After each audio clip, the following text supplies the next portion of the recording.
I just finished MaddAddam, and I'm like on the verge of tears. It takes a lot to make me cry, and which is really surprising. I don't know. So I've read this book before. It's been years, probably almost, I could look it up, but at least like 8 or 9 years. And the first 2 books I got through really fast. I have all kinds of thoughts about. But this one, I started reading it and I stopped for a while. At least like a month, maybe 2. And there was just this sense of, because the story starts, we've gone through all of this, and it's so, and you're in the aftermath. You're in the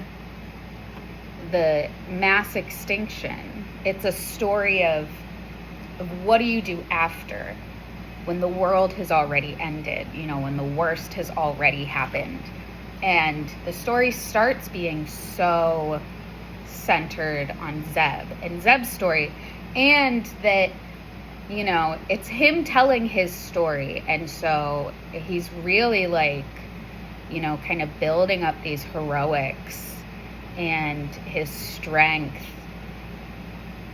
and it's Toby's kind of fixation on him, and also this sense of she has a responsibility to share his story to the Quakers, which I think is so interesting, that she feels perpetually this responsibility, not only of telling these stories, but of telling them with accuracy, or at least a degree of accuracy. She's really and maybe it's that even that that her kind of pushing him, saying, I need this story so I can share it with the Quakers. I wonder how much of that was an almost cover, as a means to kind of better understand him and get him to share that he might not have shared otherwise, that maybe she could kind of pull from him this sense of responsibility, and also maybe building up his heroics in that sense, saying you are a valuable person to these people, your story matters, that creates a sense of a greater willingness to share. So I started this book and I stopped. I was just I just don't care. I just don't give a shit about, and what I really appreciated about Year of the Flood, because the first book, Oryx and Crake, it's Jimmy's story, and he's this he's an asshole. The whole thing is that he sucks. He's kind of a piece of shit, and is shirking all of these responsibilities, and ends up with this power almost accidentally by way of Crake, and that he just kind of takes advantage of, but then sort of acts a fool and ignorant and surprised at the consequences of his actions. So there's this first story that's focusing on this, and he kind of sucks. And then in Year of the Flood, we get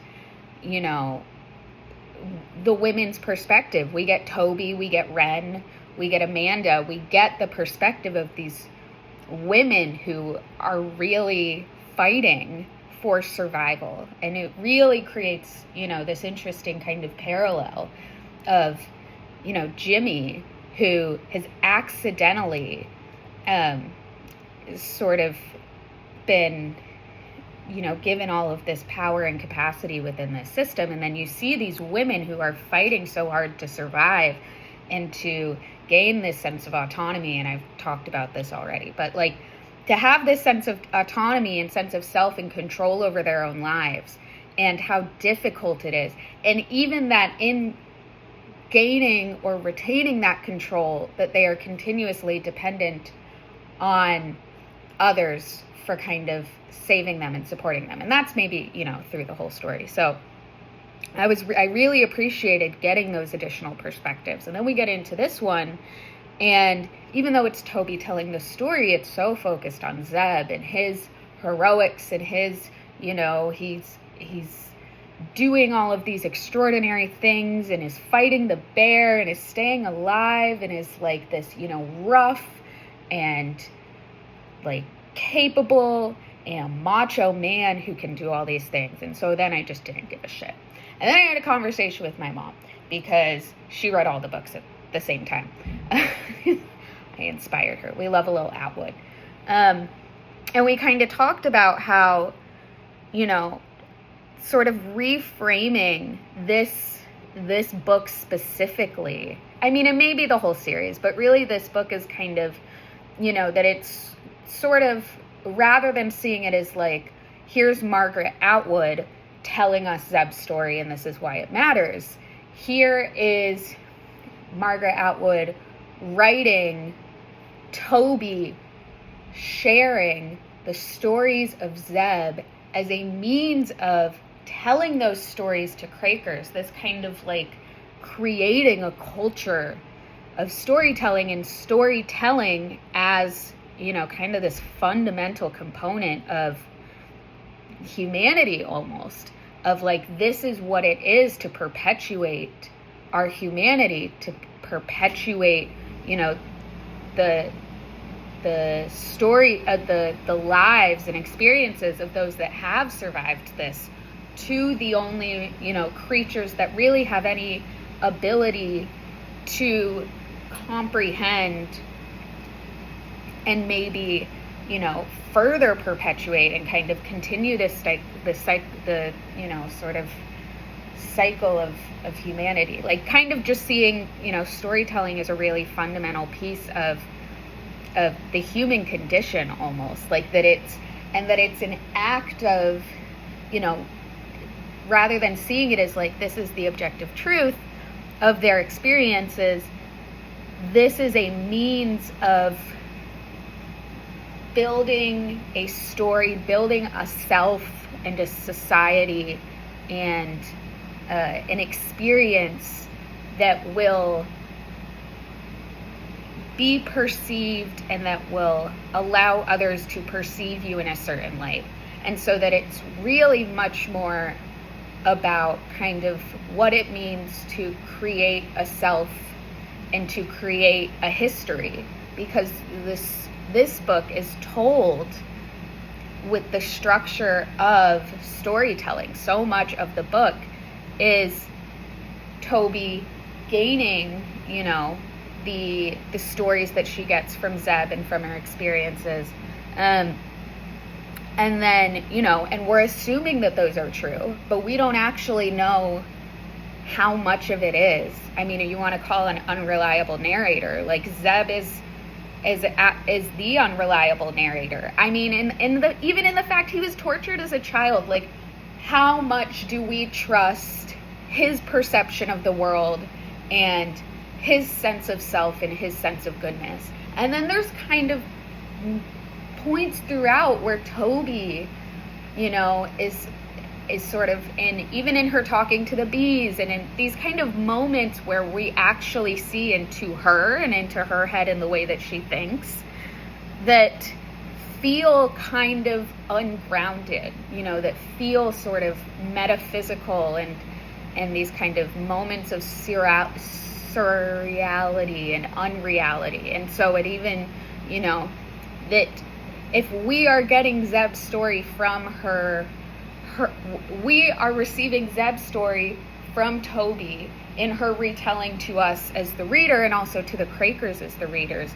And we can't trust Zeb, and then we can't trust Toby entirely, you know. And then that the ways that they are structuring these stories are so that they can be understood within the Quaker brain, within the Quaker framework. You know, they're creating a history. They're creating a story of creation that is, you know, kind of this, what has become a fundamental piece of humanity, is that, you know, we see in, let's say, most cultures, I don't want to speak for all, but I think, you know, most cultures construct some means of understanding the creation of the world and the creation of ourselves. And we see that in religion and in spirituality, and, you know, and also in the power that those stories hold, you know, even in the ways that we see how Christianity can amass so much power and so much influence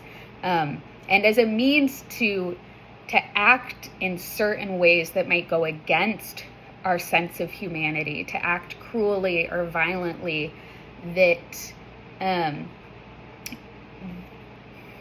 losing my train of thought, but that is kind of a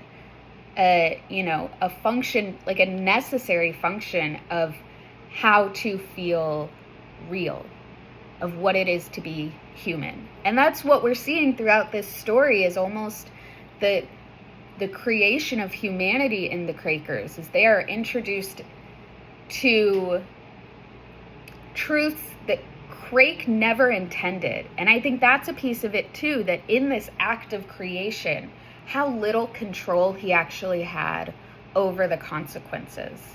And that in his act of God, because that's a big part of, if we're looking at, of power and creation in these stories of creation, what we have are men who were able to amass a degree of power where they could act with that sense of godly righteousness. And, that Crake decided the world was too cruel and too fucked up, and so he's just going to kill humanity. And then he does, like, he just can. And you have Adam, who is, in some capacity trying to protect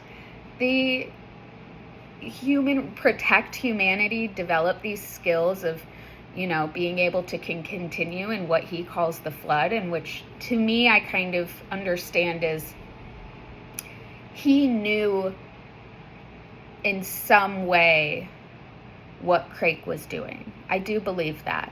And I think he also acted in this willful ignorance. I think we see that in a lot of these men, mostly, this act of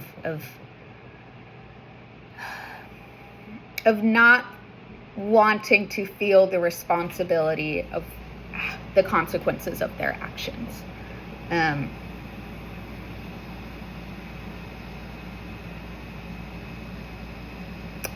have a whole lot of thoughts. It's just so scrambled, and so I think the pieces that feel most insightful, and that are feeling most powerful right now, is kind of in these last few chapters when the perspective shifts to Blackbeard. And we see, I think the fact that it is a child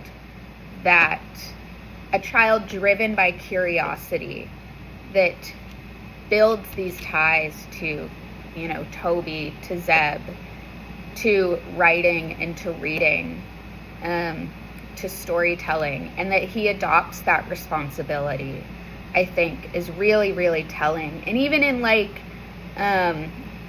with the Pigoons at the end, where they've made the agreement to, that they're not gonna eat up all of the garden, and which is fine for the adults, but that it's the adolescent Pigoons that kind of inevitably act against what they're told, this sort of innate sense of rebellion, and of kind of that trying to gain that sense of autonomy is kind of this continuous theme that's, a really significant part of what drove Glenn, of what drove Crake,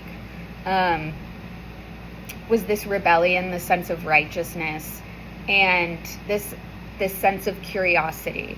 And so to see that is kind of fundamental in the Quakers, and what is certainly an unintended consequence of Crake, and of his creation of them, I think is really fascinating. And that he becomes the storyteller to the Quakers, of Toby's story, of Zeb's story, that we're seeing his continuing development from his own perspective in these last few chapters.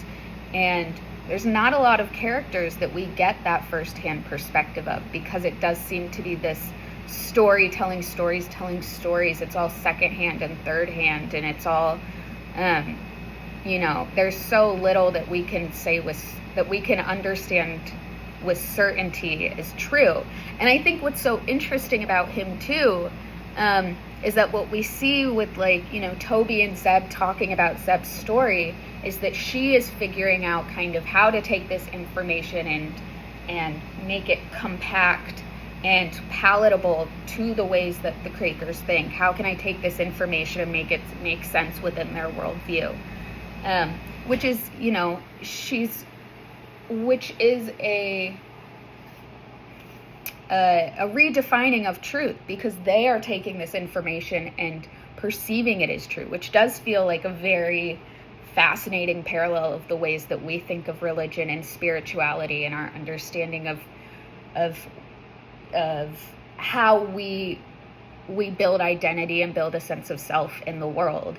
And that much more than truth, we're concerned with making the world make sense to us. And that's sort of what we're seeing. But with Blackbeard, because he doesn't have that, we're seeing him develop these more human tendencies, these more human capacities and understanding of the world, and really just that the world is more nuanced and complex, that the world is more dangerous, and that there's more uncertainty and unpredictability than the Quakers are kind of input with. But that as he's telling his stories, he is saying them word for word. He is quoting exactly what Zeb said, what Toby said, what Jimmy said, and seems to both know that he feels a responsibility to tell the truth because he perceives these stories as being true, but also to some extent that he understands that they serve a function to the Quaker community beyond just fact. That the storytelling as a cultural act matters. Even the fact that he puts on the hat and he eats the fish, he must understand now. He puts on the hat and realizes he doesn't actually hear Crake. So it makes me wonder, does he hear Crake in some way? Because he does seem to have senses that are beyond those of humans, and that he can sense he can sense kind of these different spirits, these different life forms. He can talk to the Pagoons. Like, he has a different way of interacting in the world. But it also, I must think that he must have some sense that this doesn't actually serve the function of building a relationship to Crake, putting on the hat and eating the fish, but that it serves the function of a cultural norm, and that it's an act of, like, that it's a cultural act, that it's not a functional act, that it's not an act of necessity, but that it is something that serves a role in the culture of doing this storytelling and of acting as storyteller, that it is beyond objective truth, but that it is a means of maintaining a culture of normalcy and of understanding that it what makes sense within the cultural framework of the Quakers, and so he feels a responsibility of perpetuating that for them, that he feels a responsibility to them as someone who kind of has this more expansive worldview and who has experienced more than most of them really have or could understand. I think the other part of this story that has stuck with me so much are the paintballers, and that they continued to play a role. And even as, because the whole, the driving force of this story is their fear and conflict with the paintballers, that there are these humans still alive who have no empathy, who have no compassion, who exist solely for their own I don't know, their own purposes, their own power, their own greed, that they are sort of these quintessential pieces, like they are the quintessence of human evil. They are all of the vile pieces of humanity that remain, of violent murder, rape, decimation, like cruelty for cruelty's sake. That their presence is the driving force, that really the only fear that remains in this story that the humans have to fear are the humans, which feels like, this kind of an overarching theme of this entire story, which is that, that that humans' primary fear is humans, and that without the violence that humans enact, that the world can kind of exist with a sense of, with balance and with synergy and with peace. And that's, how much of that is actually true. That's certainly Crake's belief, that if he could just get rid of all of the humans and of the human species, then the world would find a new balance of, kind of environmental diversity and species diversity, and that it would be able to sort of redevelop a world of safety, of relative safety, and of I think fairness too, which feels like a driving force. Like it's that sense of justice, that sense of righteousness that really drives him.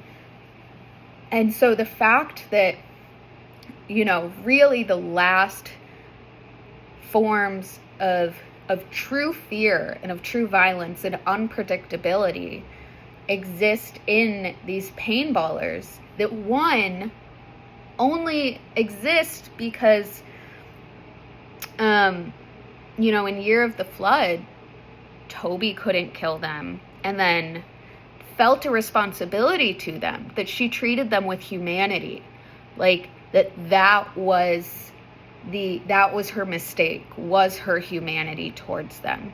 And the Crakers, their sense of justice and of truth and of correctness, that they need to free these humans that are in pain and discomfort because they lack the nuance and understanding of that the human species uses pain, uses violence, and that retribution, that revenge, that even, that acting in violence through justice and righteousness is a choice, is that is part of human society. And so it's in the humanity of these remaining lives that they create their own sort of conflict. I wouldn't say create their conflict, but that they, it's that these paintballers are able to go free, and through the acts of humanity, kind of with the assumption, at least by the Crakers, that, that act would be returned, but in fact that their loss of their own humanity, and you could, probably to some degree kind of debate that, and they do at the end, that's really interesting, but that, they almost construct their own demise in freeing them, in their humanity, that they create the opportunity for their own demise, their own fear, their own conflict, and that the continuation of it. And I think especially the fact that happened after they violated Amanda and they violated Ren, and that they violated Oates, that they were so evil and cruel. How strong that sense of humanity, how powerful that must be to override that sense of vengeance or responsibility to, the people that they have harmed. Is that an innate aspect of humans and of some humans and of not others? Is that kind of the harm? Is that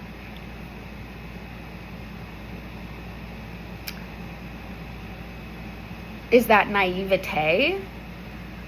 Like, is it that naive sense of goodness, and that is what this whole conflict is really like, is it just a fundamental conflict of good versus evil, and you have the good people doing the good and you have the evil people doing the evil, except then you have the people that believe they're good, like Crake, that are doing something so that destroys the human race, and that even within that he can retain his own sense, at least as far as we understand, because also we never get Crake's perspective. We only see Crake from all of these different vantage points. And so we never really understand exactly what his internal driving force is, other than what we see, which is he appears to have a sense of righteousness and belief in his responsibility and in his power to destroy the human race. But I think that, kind of the role of these paintballers in this story, and that even in the destruction of the human race, that it only takes, 1 or 2, 3 people that lack that seeming like innate human decency, that innate humanity, to be able to create so much violence and do so much harm. Like, that it doesn't take much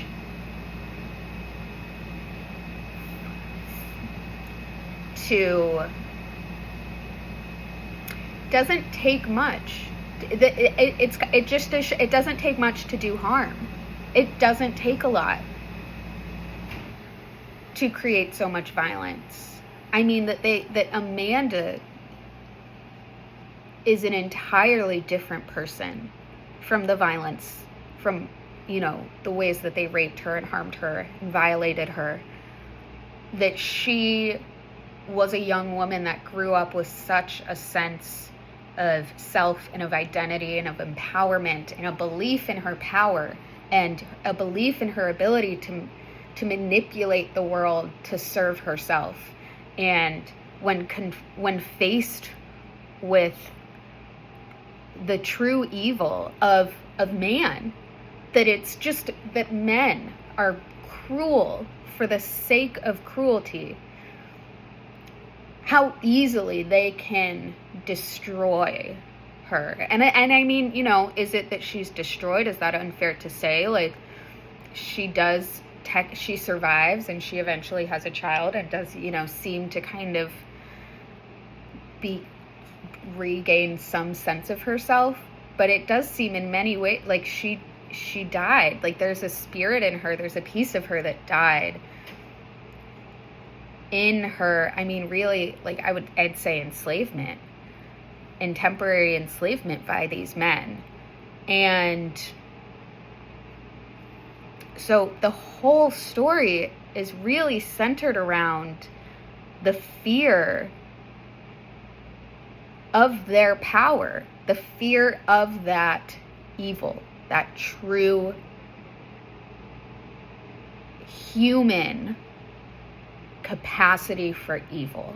And that even at the end, if this whole thing, Blackbeard is telling the story, and that, and that he's telling the story is crazy. But that you have, even at the end, they don't kill them. They bring them in for trial. And the MaddAddamites are again debating what to do. That even in this, the end of the world, these are two men who have done unknowable, unspeakable acts of violence and acts of cruelty, that they still feel a responsibility. Is it to human society, to human culture, to the human sense of righteousness, to debate the rightness of killing them. That even though these men killed and raped and we don't know anything beyond them except for the fact that they killed and raped and killed and raped and killed and raped. And that you still have the MaddAddamites that are in some way speaking up for them and saying, like, you know, who are we as humans to take the life of another? And we don't know, you know, humans only become evil because of what was done to them. And so we don't know what happened in their past to make them act so horrifically. And feeling a responsibility to their humanity, even as they seem to have shirked off their own sense of humanity entirely. And that really feels like so telling of like this story as a whole, which is, what does it mean? What does it mean to be human? Who retains this humanity? If, you know, we're saying, if they're debating the paintballers as human, and then you have these pagoons who can communicate with humans, who have what seem to be funeral rites, who have developed a means of collaboration and cooperation with humans. They have human tissue. You know, to how much are the humans begin to relate to them with a sense of humanity. And we see that with the Quakers. And I think most that they feel a responsibility to protect the Quakers, initially kind of from the sense of like ignorant infants, that they are these helpless, you know, creatures that can't do anything for themselves.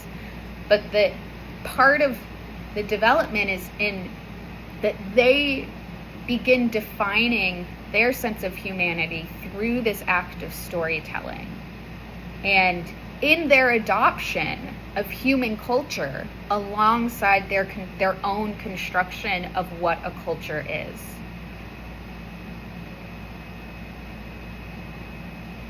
I don't know. This book is crazy. This whole series is crazy. And I think even as I'm thinking all of this and I'm considering all of this and I'm reading this, like, and there are even moments as I'm reading where I feel like it hits me of like, it almost doesn't matter.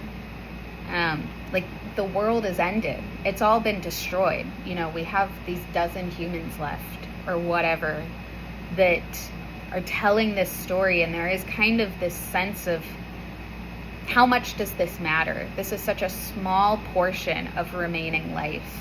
How much influence, how much power can they actually have? But that's what we're seeing again, is that it only took one person in a position of power to destroy the human race. So we must be able to recognize the individual as powerful and influential. But again, it's the after. It's the after what's already ended. It's after what's already been destroyed. And I don't even know what to think about the singing that comes throughout, the singing that is so central to Adam and to the Adamites. Not the Adamites, to the God's gardeners, you know, that is, and to the Quakers, that singing is such a significant part of their culture and of their connection and of their communication. That's how they communicate with the pagoons.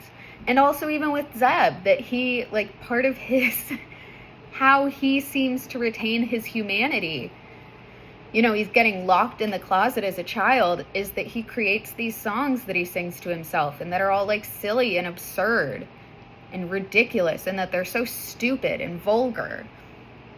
And I think that's the last book too. Or that's the last line in the book. What is it? Let us sing. Now we will sing. Yeah. And so like that, there's this, and so that you have this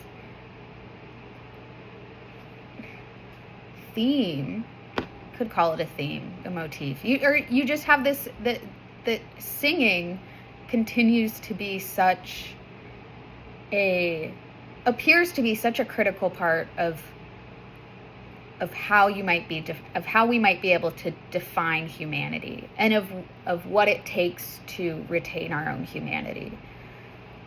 And I wonder if that's, singing it as an act of beauty, of creation, of freedom. Maybe it's a way of especially for Zeb, of a sense of freedom and of self, of connection, of community. I don't know. These are books I'll think about for a long time.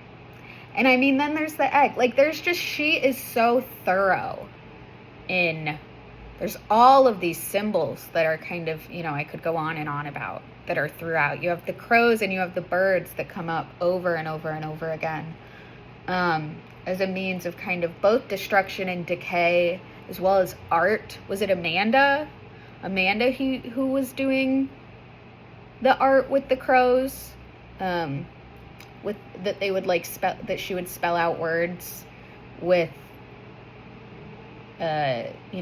decaying food matter, and have the crows sort of eat all of it, and that's this art piece. You have them showing up over and over again in this book too, as omens, as protectors, as and I think also, the fact that crows are so intelligent, and we know them to be so intelligent, that feels like a part of this story, like that we see these animals with so much intelligence and so much capacity.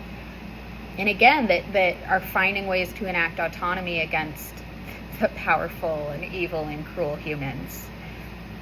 You have the egg, which is clearly important. It's on the cover of the book, and you have, so many of the chapters are called eggshell, an egg, the egg. Is that what the first one is? I think. Is that the name of the first chapter? Yeah, egg. And that it ends with eggshell. So it is,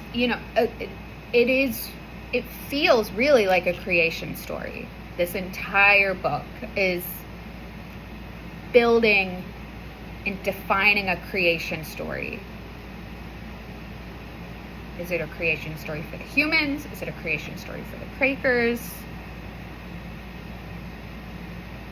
Is it a creation story just for maintaining sanity and survival? Creation story for the human race? Yeah. I love this. I love these books. And I'll read them again, probably not for 10 years.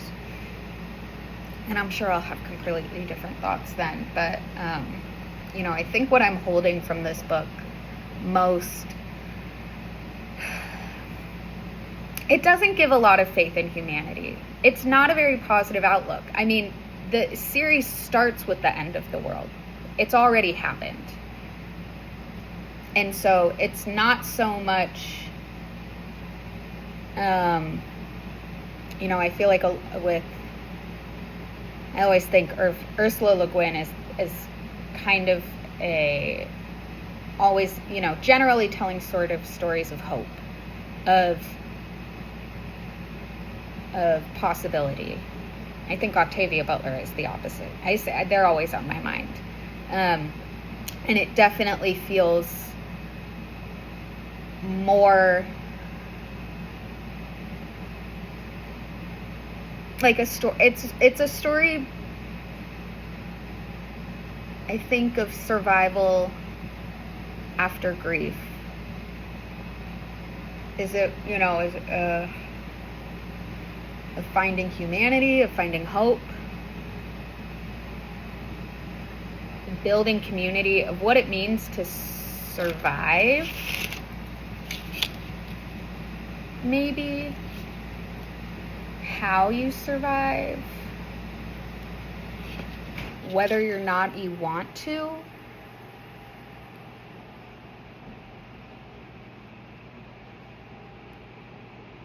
I don't know.